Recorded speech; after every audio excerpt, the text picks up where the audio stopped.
Sam, the Trump administration today and many conservatives take an extremely positive view towards Israel. And President Trump has emphasized his ties to the Jewish nation. Yet, as you show in your book, your forthcoming biography of William F. Buckley, Jr., this was not always the case.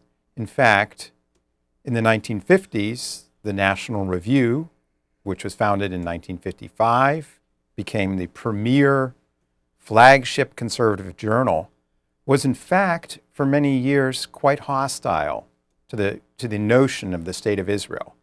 Can you tell us a little about the original hostility and why did it change? Yes, you're right, Jacob. I believe National Review called it the first modern racist state, which is what you would expect to hear from Palestinians, for instance. They were very much opposed to Israel early on, to the dismay and amazement of a very famous conservative you know a lot about, Leo Strauss, who wrote to the one person he knew, his one friend at National Review, and said, why are these National Review people so anti-Israel? And that friend was, of course, Wilmore Kendall. Wilmore Kendall, the political philosopher who is a mentor to Bill Buckley. And as you and I both know, we're not alone in thinking this, one of the really original political thinkers of that era. And the answer was actually pretty simple, which is that to National Review, all that mattered was the war against communism. And they saw the Israeli governments of those years as being Laborite, which they were. So they assumed they were not on the right side in the great cause. Amplified, quite amazingly, during the Adolf Eichmann trial. I wanted to ask you about that. That was specifically James Burnham. What explains the hostility to the Nuremberg war crimes? I mean, not to the Nuremberg war crimes trials, but to the Eichmann trial.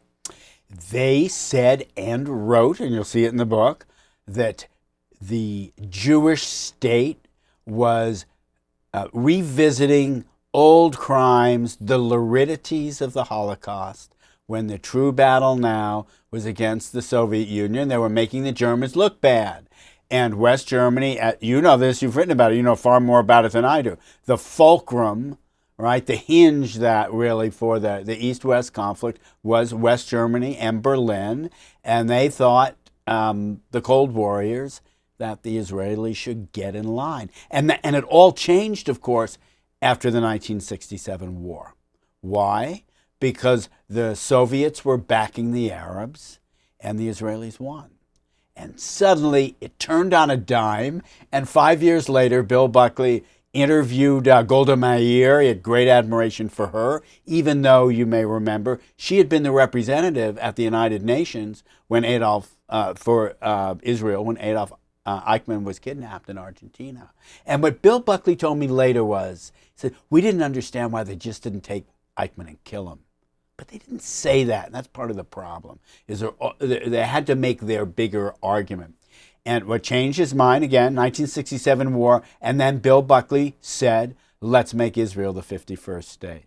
So Donald Trump got ahead of him, making Canada. Norman Mailer wanted to make it New York, and Trump wants to make it Canada. Bill Buckley wanted Israel to be the 51st state. He really admired also the refuseniks in the Soviet Union. He said, why are there not more people who were standing up to Brezhnev in those years and demanding full citizenship or the exodus from the Soviet Union? He really admired that. And when he was given that position at the UN, United Nations, as the Human Rights Secretary, for about 6 weeks, as Daniel Patrick Moynihan had done before him, Bill Buckley said, here will be my chance to make statements in support of Russian Jews trying to get out of the Soviet Union. It's a complete reversal, grounded in its history, in its moment, as all this stuff so often is.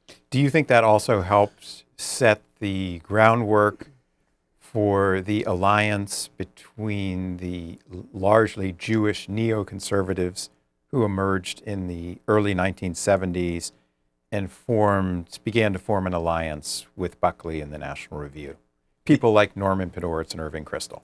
Short answer, yes. And I'd throw somebody else in there too who wasn't Jewish, but Henry Scoop Jackson was a very big pro-Israel guy for the same reasons of communism. And those were the years, Jacob, people may not remember, in the mid-'70s, there was really talk of Scoop Jackson, Henry Jackson, senator from the state of Washington, the senator from Boeing, wanted to run for president.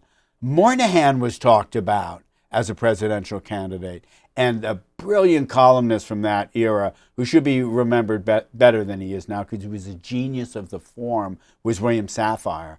And one of his inventions was a multiple choice column, which other columnists now use. And in one of them it was, Daniel Patrick Moynihan, one of the choices, will either be the vice presidential nominee with Scoop Jackson or will be the presidential nominee himself. That's where those things stood. And of course, we know the other figure who was a part of all that alliance was Ronald Reagan.